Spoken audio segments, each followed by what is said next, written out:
who is one of the best big men in this year's class. If the Jazz take Malach, who had a solid freshman year at Duke, at number 5, the Lakers should call Utah about Walker Kessler's availability. The 23-year-old center is under contract for this upcoming season before hitting restricted free agency in 2026-27. Last season, the former first-round pick averaged 11.1 points and 12.2 rebounds in 30 minutes per game in 58 starts, all career highs. Kessler also had a 130 ORTG, offensive rating, and 115 DRTG, defensive rating. It won't be easy for the Lakers to obtain Kessler, who has been a serviceable young center in Utah. However, if Los Angeles doesn't like the free agent options, they might have to consider using Dalton Knecht in a potential deal, which could entice a rebuilding squad like the Jazz. That being said, it will be interesting to see how everything plays out between the draft and the start of free agency. The Lakers must find a big man if they want to compete in the West and make it out of the first round. Austin Reaves believes he can create chaos with LA Lakers teammate. It's gonna be tough for teams.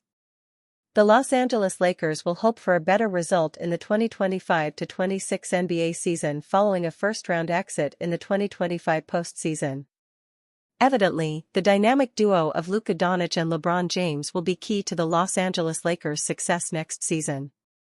But along with their two superstars, the Lakers also need Austin Reaves to step up as a third star on the roster. Austin Reaves is ready to create chaos with Luka Doncic on the offensive end of the floor. The 2025-26 NBA season will be Doncic's first full campaign with the iconic franchise. With Doncic looking in great shape ahead of the season, it's no surprise that fans have high expectations for him. However, Doncic can only do so much without help from his Lakers teammates. Keeping that in mind, Reaves believes his partnership with Doncic is something to keep an eye on during next season. It brings so much chaos offensively, obviously because you got two guys that are, obviously I'm not putting myself in Luka's category because he's a top 3 player in the NBA. But it brings two guys at the 1 and 2, then you obviously have Bron too, who are willing passers and create chaos on defense, Reaves said via the Lakers Nation.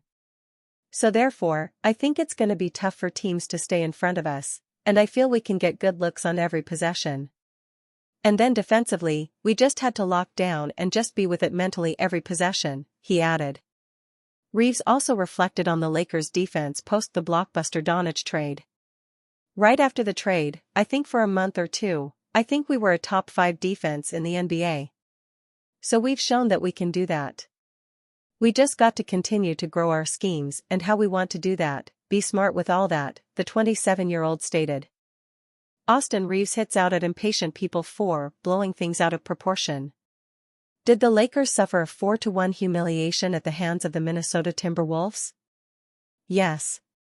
Did Reaves struggle during the playoffs? Also, yes. But is it the end of the world? No. During the same interview, Reaves clapped back at impatient fans and media members for calling out the Lakers' defense. Everybody likes to blow things out of proportion. I think when you become a really good defense, it's not about one individual defender guarding the ball. It's about everybody who's locked into rotations. To be honest, there's so much talent in the league. You look at players that are first, second team all defense, and they get blown by some of the time, too, Reaves continued. He concluded, so you gotta be in situations where if that does happen, then you have to be connected every single possession.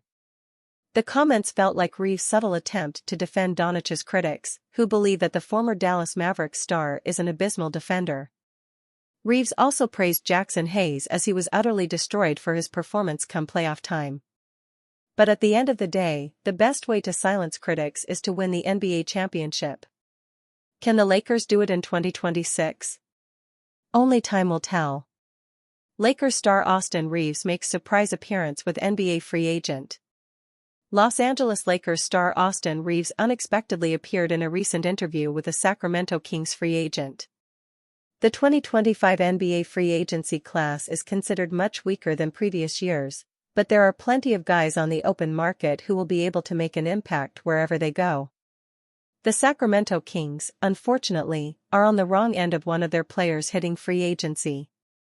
At February's trade deadline, the Kings acquired Jake LaRavia from the Memphis Grizzlies, and the 23-year-old wing Jake LaRavia made an instant impact in Sacramento. Through 19 appearances, LaRavia averaged 6.1 points, 2.8 rebounds, 1.3 assists, and 0.9 steals through 19.3 minutes per game, and all Kings fans would love for him to return next season. However, that scenario is very unlikely. Before trading him to the Kings, the Grizzlies declined LaRavia's team option for the 2025-26 season, and now Sacramento is severely limited in what they can offer him in free agency. Jake LaRavia on his future, heading into free agency. I could definitely see myself back here in Sac. I really enjoyed Doug as the coach. Him getting that job, I would enjoy that. I thought this was a very beneficial move for me, and I thought it played out really well. LaRavia has made it clear that he is open to a return to Sacramento, but he certainly deserves more of a payday than the Kings can offer him. However, there is a new fear among Kings fans: LaRavia could sign with the Los Angeles Lakers. In a recent video interview with the NBA Front Office podcast with Trevor Lane and Keith Smith, LaRavia was asked if there is any possibility of him joining the Lakers in free agency. While LaRavia did not answer, he flashed the camera over to a surprise guest, who was with him the entire time, Lakers star Austin Reeves. Is $10 billion sale price good or bad for Lakers? Yes. Mostly it highlights changing NBA. The NBA without the Buss family owning the Lakers sounds weird. Dr. Jerry Buss purchased the Lakers when Ronald Reagan was entering the White House, and he proceeded to transform both the team and the league. There is the on-court success, where the Lakers have won 11 championships since Buss bought the franchise, while boasting a parade of face-of-the-game level players: Magic Johnson, Shaquille O'Neal, Kobe Bryant, and now LeBron James, with Luka Doncic. Beyond that, Dr. Buss changed how the sport was packaged as a product. This was entertainment. This was an event. It was the Laker girls and music pumped in the arena, not just an organist. It was Dancing Barry and celebrities sitting courtside. The modern fan sporting experience started with Buss vision. Now, Lakers ownership is changing. Once approved this summer by the Board of Governors, it will be Mark Walter, the CEO of global investment firm Guggenheim Partners, who will have bought the franchise at a $10 billion valuation. Jeannie Buss is reportedly set to stay on as the team's governor. She and the Buss family will retain 18% ownership, according to reports. Sale about change. Is the sale of the Lakers good or bad for the franchise? Is it good or bad for the NBA? Yes. The answers are nuanced. It's also not the right question. Is this the end of family ownership in the NBA? Yes. This is the real takeaway from the sale. The days of an NBA team as a family-run operation, especially where the team is the primary source of income, as it was for the Buss children, are gone. Big-time professional sports are now an investment for the ultra-wealthy. Fans look at the Lakers brand, the superstar players, how often they are on national television, the purple and gold jerseys in the crowd at road games, and with all that comes a perception that the Lakers were a free-spending, do-whatever-it-takes-to-win organization. They were not even close. Behind the scenes, this was a relative mom-and-pop operation because it had to be, and if it weren't for a very generous local television contract it would have been much more noticeable, but betting on cable television to keep funding the team is a losing proposition long-term. The Lakers did not spend top dollar on coaches. Remember Ty Lue going across town? They did not spend to beef up basketball operations and staff. Oklahoma City has a larger scouting and basketball operations team. That's what Walter's ownership changes and why Lakers fans should feel positive. Under Walter's ownership, the Dodgers have unashamedly acted like the richest kids on the block and have been rewarded for it on the field. For a Lakers team going into summer negotiations with Doncic and LeBron, having a deep-pocketed owner willing to spend matters, even if the NBA's tax structure limits that spending. What Walter did with the Dodgers was spend, not just on players, but also on upgrading Dodger Stadium, beefing up the team's front office, and stealing the GM from another team, its analytics department, and investing heavily in player development. He turned the Dodgers into Goliath and has a couple of World Series wins to show for it. Walter can't just spend to buy players under the NBA's punitive salary cap/luxury tax system, but his Lakers will start acting like a rich team off the court. Expect the Lakers front office and scouting teams to grow. Expect to focus on player development. Expect facility upgrades, not at Crypto.com, which AEG owns, but at other team facilities.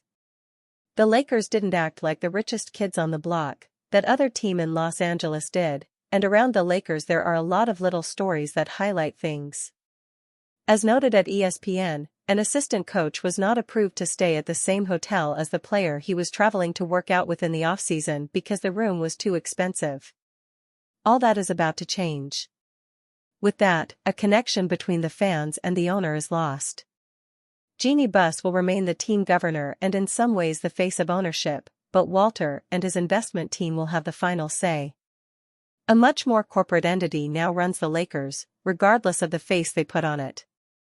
The same was true in Dallas, where part of the loss in Mark Cuban selling the Mavericks was not having him as the recognizable owner fans to relate to and talk to. The same is true in Boston, where WYC Grousbeck was always a wealthy, corporate owner, but one fan saw, who a year ago was carrying the Larry O'Brien trophy around the streets of Boston during a parade, high-fiving fans. The trend toward corporatization and private equity/investment banking touching everything is not just a sports phenomenon, it's a societal issue. It's the way of the world. It's just going to feel a little different for the NBA. At least Jeanie Buss will still be around and have a voice in the Lakers, but it won't be the same. Not that it will matter to Lakers fans if they start winning like the Dodgers.